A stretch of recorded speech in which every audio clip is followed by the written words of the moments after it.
Nagpapa-importante ka rin, ano? Uy! Hindi ako nagpapa-importante. Importante talaga ako. Hindi ka na nga kailangan ni Rigor. Pinagsisiksikan mo pa yung sarili mo sa kanya. Pakinggan mo nga yung sarili mo.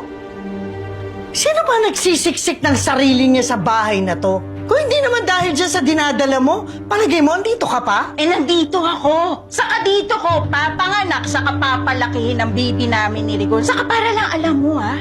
Ito na ang bahay ko. Gaya nga ng sabi mo noon, hanggang kailan?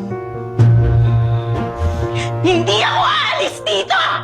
Saka gagawin ko lahat para lang mawala ka sa buhay namin ni Rigor. Unti-unti nang nakikita ni Rigor na perwisyo ka sa buhay niya.